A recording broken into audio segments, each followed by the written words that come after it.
2 लाख का लश्कर और सिर्फ 40,000। क्या तारीख यहाँ पलटने वाली थी।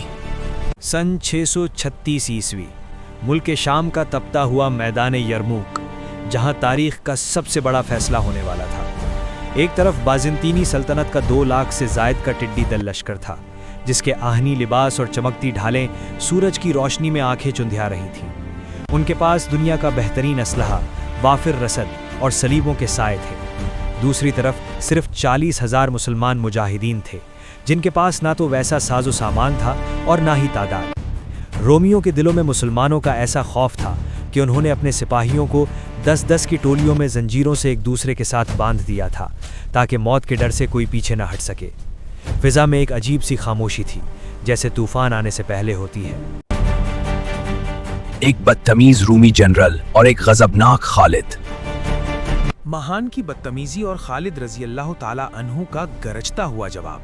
जंग शुरू होने से पहले रूमी जनरल महान ने सोचा कि शायद इन अरबों को खरीदना आसान होगा।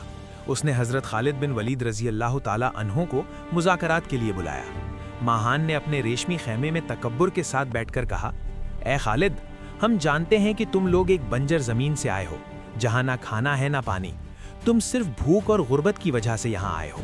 अगर तुम आज वापस चले जाओ तो मैं तुम्हारे हर सिपाही को 10 दीनार, बेहतरीन लिबास और खाना दूंगा, और अगले साल तुम्हारे घरों तक तहाइफ भिजवा दूंगा। खालिद बिन वलीद रजी अल्लाह ताला अन्हु की आंखों में जलाल उतर आया।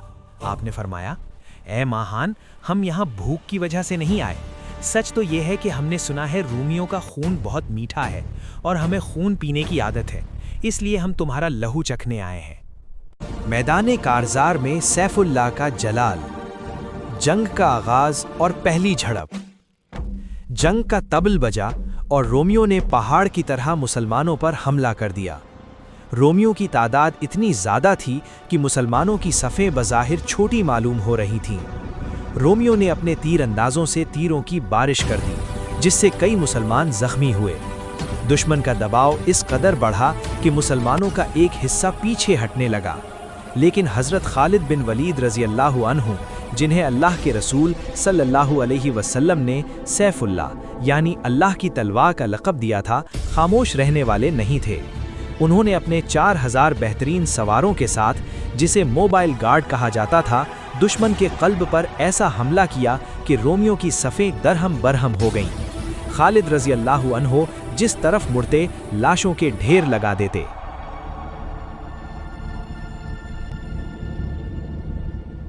जज्बा और कुर्बानी का बेमिसाल वाक़या।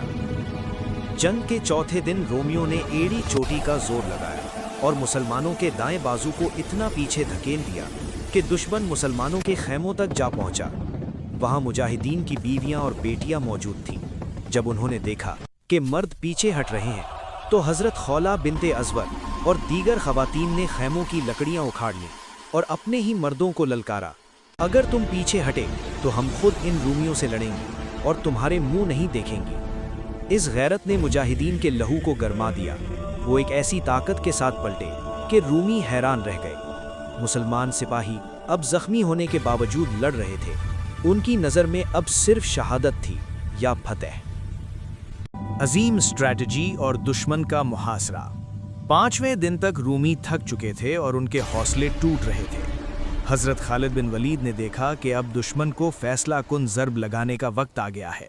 उन्होंने रात के अंधेरे में अपने तमाम सवार दस्तों को एक जगह जमा किया और एक खुफिया रास्ता इख्तियार करते हुए रूमियों के अक़ब यानी पीछे पहुंच गए। उन्होंने उस वाहिद पुल यानी ब्रिज पर कब्जा कर लिया जहां से रूमी फरार हो सकते थे। अब रूमियों की हालत ये थी कि उनके सामने खालिद बिन वलीद की तलवारें थीं और पीछे गहरी खाइयां और दरिया। खालिद रज़ी अल्लाह ने दुश्मन को एक ऐसे जाल में फंसा दिया था जिससे निकलने का कोई रास्ता नहीं था।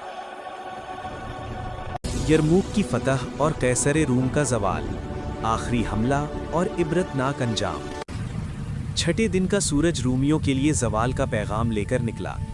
खालिद बिन वलीद ने अल्लाह का नाम लेकर आखिरी और सबसे बड़ा हमला किया। मुसलमान मुजाहिदीन भूखे शेरों की तरह दुश्मन पर टूट पड़े। जंजीरों में बंधे रूमी सिपाही एक दूसरे के लिए बवाल बन गए।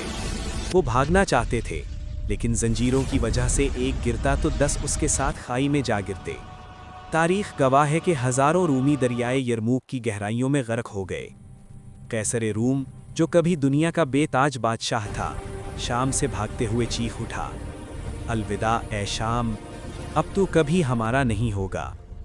یوں 40,000 نے 2 لاکھ کو شکست دے کر پوری دنیا کو بتا دیا کہ فتح تعداد سے نہیں، ایمان سے ملتی ہے۔